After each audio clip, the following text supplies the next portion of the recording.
Okay, Assalamualaikum warahmatullahi wabarakatuh. Untuk semua pelajar-pelajar Pak S, Pak SF ataupun Pak S ataupun siapa-siapa sajalah yang menonton video ni, okay, video biologi kat tempat KSSM Bab 4 lah. Okay, harapnya semua dapat manfaat lah. Okay, insyaAllah. Alright, jadi kita tengok standard pembelajaran apa yang sepatutnya awak dapat at the end of this lesson. Awak boleh senaraikan unsur-unsur apa yang membentuk protein. Okey, boleh senaraikan, boleh eja dengan betul. Okey, boleh tulis dengan betul apa unsur-unsur itu.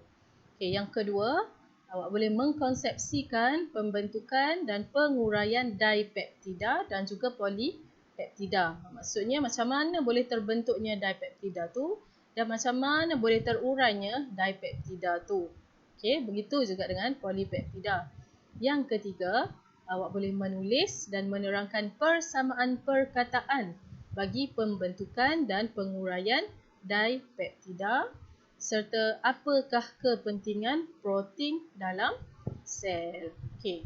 So jom kita tengok tanpa buang masa lah.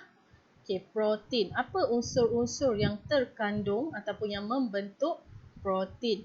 Kalau sebelum ni kita dah tengok, okey, dalam video sebelum ni kita dah tengok yang membentuk karbohidrat ialah unsur karbon, unsur hidrogen dan juga unsur oksigen. So protein pun sama je sebenarnya, cuma ada tambahan unsur yang lain iaitu nitrogen. Okey, nitrogen. Dan kebanyakan yang lain juga, okey, tak semua tapi kebanyakan protein yang lain juga mengandungi unsur sulfur dan juga unsur fosforus. Okey. Ini adalah elemen ataupun unsur yang membentuk protein. Okey. Seterusnya kita tengok monomer. Okey, monomer bagi protein ialah asid amino. Okey, monomer ni struktur yang paling ringkas lah yang membentuk protein iaitu asid amino. Okey. Dan asid amino ni dia boleh bergabung. Okey, dia boleh bergabung di antara asid amino yang lain melalui ikatan peptida. Okey. Untuk membentuk rantaian yang lebih panjang lah. Kalau dua asid amino bergabung, so kita panggil dia akan jadi dipeptida. Okey, kalau lebih banyak lagi asid amino yang bergabung, okey, lebih panjang lagi rantaian dia, kita panggil polipeptida. So proses ini kita panggil proses kondensasi. Dan proses kondensasi ni awak perlu tahu dia menghasilkan, bukan, dia menyingkirkan satu molekul air. Okey, satu molekul air akan disingkirkan hasil daripada proses ini. Okey, ni cikgu dah sebut tadi dipeptida. Okey, ni polipeptida. Alright. Okey, dan polipeptida ini, okey, polipeptida yang terbentuk tadi melalui proses kondensasi tu boleh diuraikan semula, okey, menjadi asid amino. Dan proses tu kita panggil proses hidrolisis. Okey, proses tu kita panggil proses hidrolisis dan proses hidrolisis ini dia memerlukan molekul air lah. Okey, kalau kondensasi dia menyingkirkan molekul air. Menyingkirkan, untuk proses hidrolisis dia memerlukan. Okey, polipeptida diputuskan melalui siri tindak balas hidrolisis untuk menjadi peptida dan akhirnya menjadi asid amino. Okey, ini adalah persamaan perkataan. Okey, ni yang dalam kotak ni persamaan perkataan lah.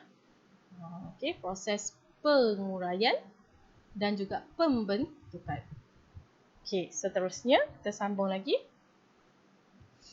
Okey, terdapat kira-kira 20 jenis asid amino yang wujud secara semula jadi.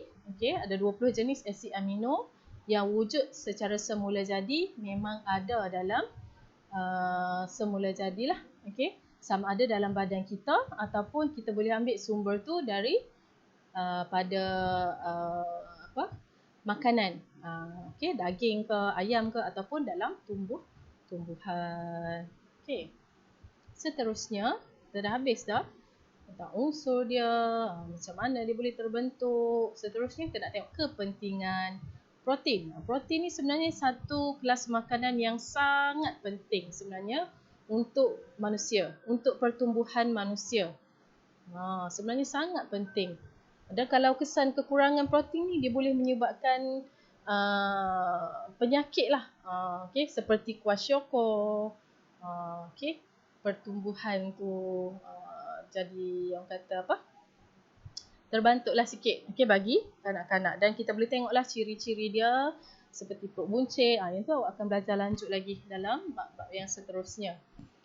Yang pertama sekali, kepentingan protein ni untuk membentuk struktur sel, seperti protoplasma, membentuk molekul protein yang ada dalam membran plasma, iaitu seperti protein pembawa, protein liang.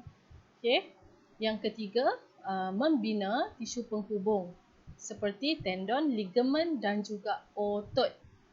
Yang keempat, membentuk bahan binaan seperti keratin pada kulit, membentuk kolagen pada tulang, membentuk myosin pada otot. Selain pada tu, enzim juga mensintesis. Kepentingan protein juga dia mensintesis enzim dan juga hormon. Sebabnya enzim dan hormon ni sebenarnya adalah sejenis protein.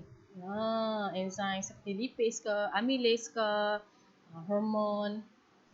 Hormon-hormon pun adalah sejenis enzim. Antibody.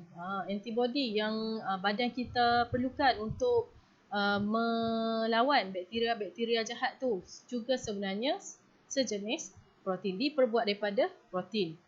Seterusnya hemoglobin yang sangat penting untuk mengangkut oksigen.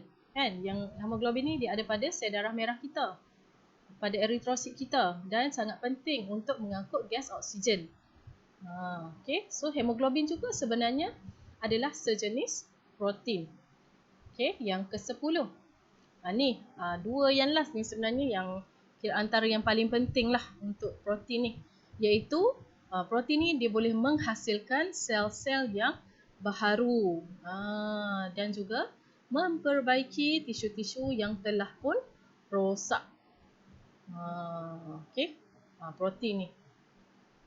Alright, yang terakhir sekali, sebagai sumber tenaga alternatif, iaitu melalui penguraian protein atau polipeptida kepada asid amino oleh enzim pencernaan. Sebab tu ada orang dia diet kan. Dia diet, dia tak makan karbohidrat. Sedangkan karbohidrat tu kalau ikutkan sumber tenaga utama bagi kita manusia. So dia diet, dia tidak mengambil karbohidrat. Jadi macam mana dia dapat tenaga?